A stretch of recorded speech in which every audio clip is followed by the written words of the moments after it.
قریش نام پہلی ہی آیت کے لفظ قریش کو اس سورہ کا نام قرار دیا گیا ہے۔ زمانہ نزول اگرچہ ضحاک اور کلبی نے اس کو مدنی کہا ہے، لیکن مفسرین کی عظیم اکثریت اس کے مکی ہونے پر متفق ہے، اور اس کے مکی ہونے کی کھلی شہادت خود اس سورہ کے الفاظ ربا حاذل بیت یعنی اس گھر کے رب میں موجود ہے۔ اگر یہ مدینے میں نازل ہوتی تو خانہ کعبہ کے لیے اس گھر کے الفاظ کیسے موضوع ہو سکتے تھے، بلکہ اس کے مضمون کا سورہ فیل کے مضمون سے اتنا گہرا تعلق ہے کہ غالباً اس کا نزول اس کے متصلاً بعد ہی ہوا ہوگا۔ دونوں سورتوں کے درمیان اسی مناسبت کی بنا پر سلف میں سے بعض بزرگ اس بات کے بھی قائل ہوئے ہیں کہ یہ دونوں دراصل ایک ہی سورت ہیں۔ اس خیال کو تقویت ان روایات کی بنا پر ملی ہے کہ حضرت ابی بن کعب کے مصحف میں یہ دونوں ایک ساتھ لکھی ہوئی تھی اور درمیان میں بسم اللہ مرقوم نہ تھی۔ نیز یہ کہ حضرت عمر رضی اللہ عنہ نے ایک مرتبہ کسی فصل کے بغیر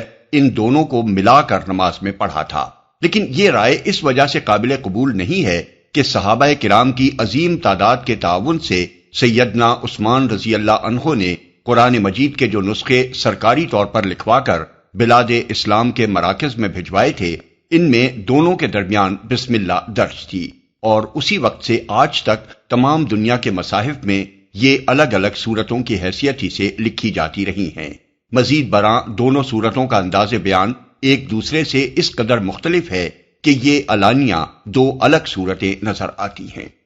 تاریخی پس منظر اس سورہ کو ٹھیک ٹھیک سمجھنے کے لیے ضروری ہے کہ اس تاریخی پس منظر کو نگاہ میں رکھا جائے جس سے اس کے مضمون اور سورہ فیل کے مضمون کا گہرا تعلق ہے۔ قریش کا قبیلہ نبی صلی اللہ علیہ وسلم کے جد اعلیٰ قصی بن کلاب کے زمانے تک حجاز میں منتشر تھا۔ سب سے پہلے قصی نے اس کو مکے میں جمع کیا اور بیت اللہ کی تولیت اس قبیلے کے ہاتھ میں آ گئی۔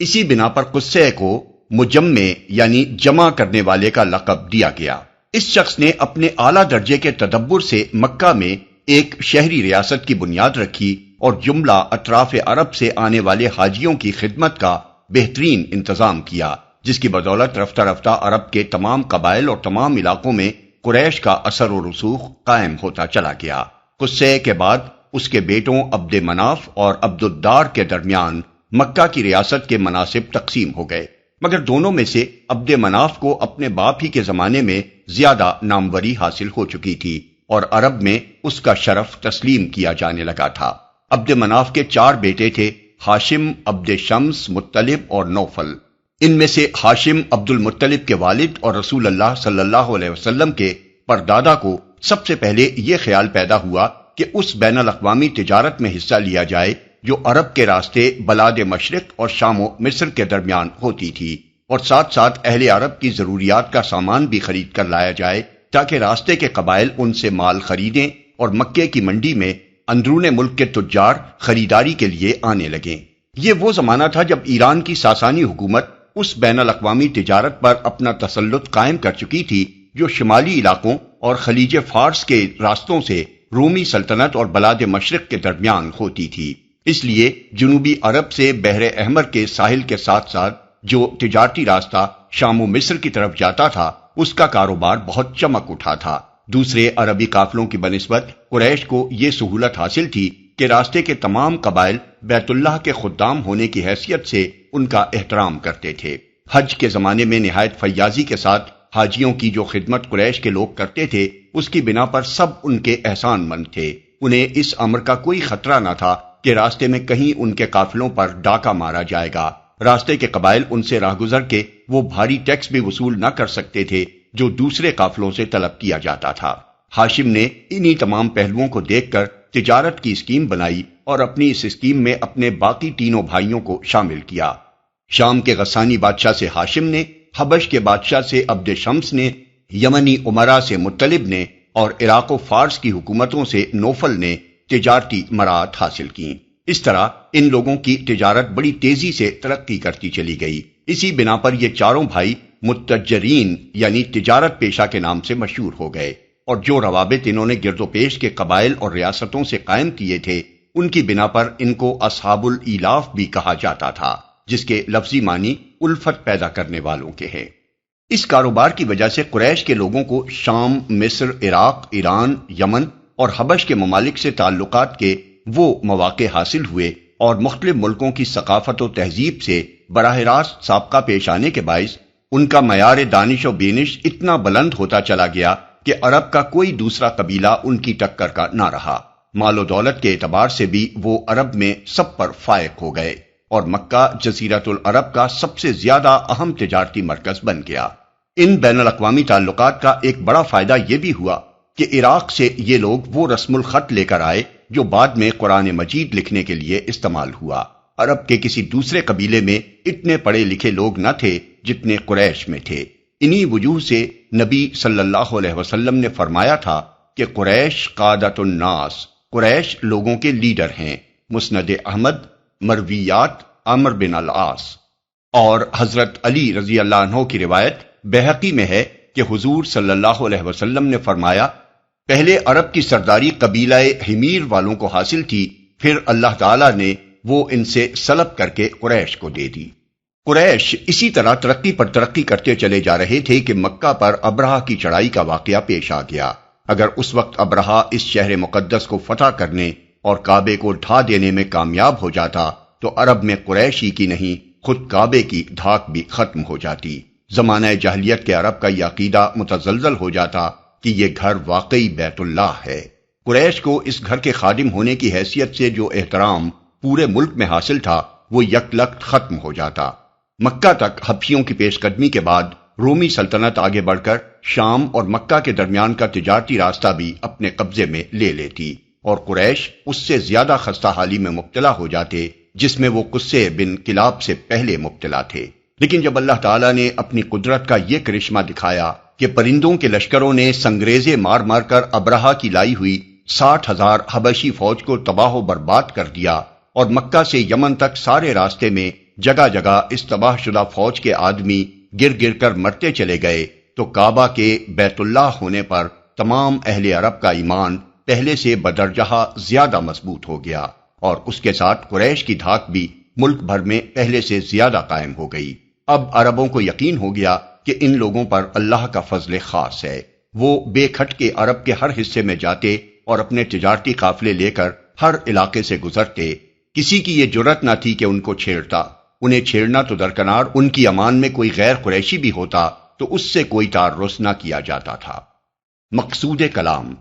نبی صلی اللہ علیہ وسلم کی بعثت کے زمانے میں یہ حالات چونکہ سب ہی کو معلوم تھے، اس لیے ان کے ذکر کی حاجت نہ تھی۔ یہی وجہ ہے کہ اس سورت کے 4 مختصر فقروں میں قریش سے صرف اتنی بات کہنے پر اکتفا کیا گیا کہ جب تم خود اس گھر یعنی خانہ کعبہ کو بتوں کا نہیں بلکہ اللہ کا گھر مانتے ہو، اور جب تمہیں اچھی طرح معلوم ہے کہ وہ اللہ ہی ہے جس نے تمہیں اس گھر کے طفیل یہ امن عطا کیا، تمہاری تجارتوں کو یہ فروغ بخشا اور تمہیں فاقہ زدگی سے بچا کر یہ خوشحالی نصیب فرمائی، تو تمہیں اسی کی عبادت کرنی چاہیے۔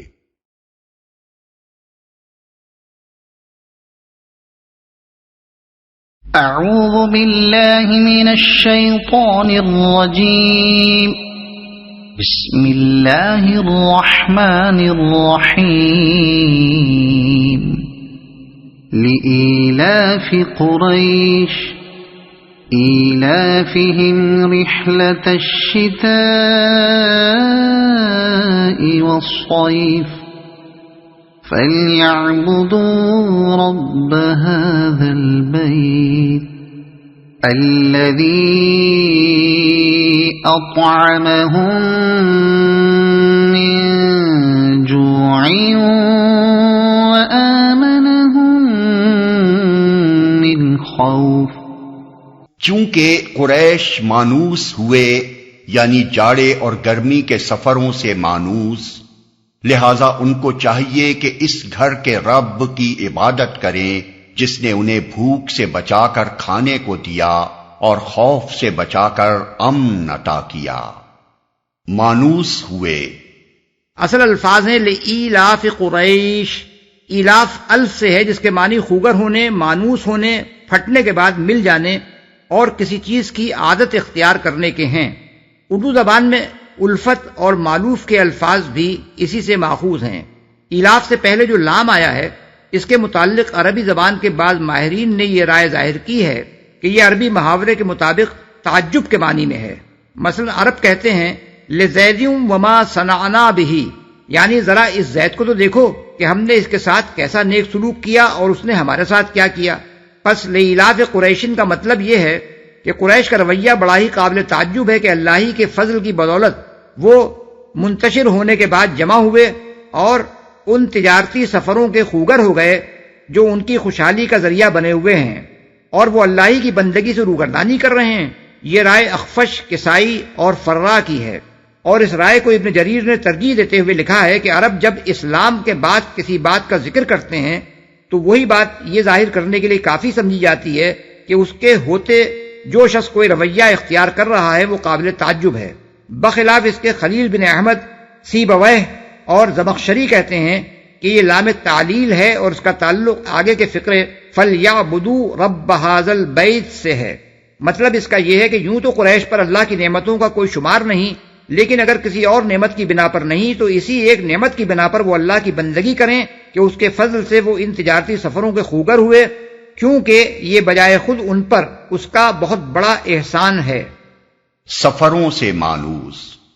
گرمی و جاڑے کے سفروں سے مراد یہ ہے کہ گرمی کے زمانے میں قریش کے تجارتی سفر شام و فلسطین کی طرف ہوتے تھے کیونکہ وہ ٹھنڈے علاقے ہیں، اور جاڑے کے زمانے میں وہ جنوب عرب کی طرف ہوتے تھے کیونکہ وہ گرم علاقے ہیں۔ عبادت کریں۔ اس گھر سے مراد خانہ کعبہ ہے، اور اللہ تعالیٰ کے ارشاد کا مطلب یہ ہے کہ قریش کو یہ نعمت اسی گھر کی بدولت حاصل ہوئی ہے، اور وہ خود مانتے ہیں کہ وہ 360 بت اس کے رب نہیں ہیں جن کی یہ پوجا کر رہے ہیں، بلکہ صرف اللہ ہی اس کا رب ہے۔ اسی نے ان کو اصحاب فیل کے حملے سے بچایا، اسی سے انہوں نے ابرہہ کی فوج کے مقابلے میں مدد کی دعا کی تھی۔ اس کے گھر کی پناہ میں آنے سے پہلے جب وہ عرب میں منتشر تھے تو ان کی کوئی حیثیت نہ تھی۔ عرب کے عام قبائل کی طرح وہ بھی ایک نسل کے بکھرے ہوئے گروہ تھے، مگر جب وہ مکے میں اس گھر کے گرد جمع ہوئے اور اس کی خدمت انجام دینے لگے تو سارے عرب میں محترم ہو گئے، اور ہر طرف ان کے تجارتی قافلے بے خوف خطر آنے جانے لگے۔ پس انہیں جو کچھ بھی نصیب ہوا ہے اس گھر کے رب کی بدولت نصیب ہوا ہے، اس لیے اسی کی ان کو عبادت کرنی چاہیے۔ کھانے کو دیا۔ یہ اشارہ ہے اس طرف کہ مکے میں آنے سے پہلے جب قریش عرب میں منتشر تھے تو بھوکوں مر رہے تھے، یہاں آنے کے بعد ان کے لیے رزق کے دروازے کھلتے چلے گئے، اور ان کے حق میں حضرت ابراہیم علیہ السلام کی وہ دعا حرف بہر پوری ہوئی کہ اے پروردگار، میں نے اپنی اولاد کے ایک حصے کو تیرے محترم گھر کے پاس ایک بے آب و گیاہ وادی میں لا بسایا ہے تاکہ یہ نماز قائم کریں، پس تو لوگوں کے دلوں کو ان کا مشتاق بنا اور انہیں کھانے کو پھل دے۔ سورہ ابراہیم آیت نمبر 37۔ امن عطا کیا۔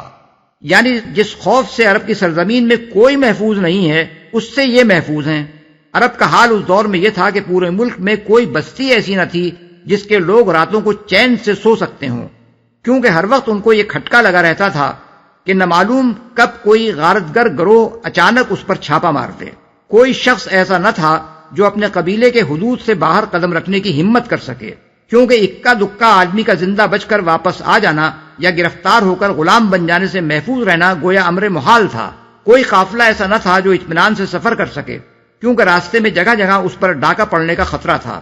اور راستے بھر کے بااثر قبائلی سرداروں کو رشوتیں دے کر تجارتی قافلے بخیریت گزر سکتے تھے۔ لیکن قریش مکے میں بالکل محفوظ تھے، انہیں کسی دشمن کے حملے کا خطرہ نہ تھا۔ ان کے چھوٹے اور بڑے ہر طرح کے قافلے ملک کے ہر حصے میں آتے جاتے تھے۔ کوئی یہ معلوم ہو جانے کے بعد کہ قافلہ حرم کے خادموں کا ہے انہیں چھیڑنے کی جرات نہ کر سکتا تھا۔ حد یہ ہے کہ اکیلا قریشی بھی اگر کہیں سے گزر رہا ہو اور کوئی اس سے تعرض کرے تو صرف لفظ حرمی یا انا من حرم اللہ کہہ دینا کافی ہو جاتا تھا، یہ سنتے ہی اٹھے ہوئے ہاتھ رک جاتے تھے۔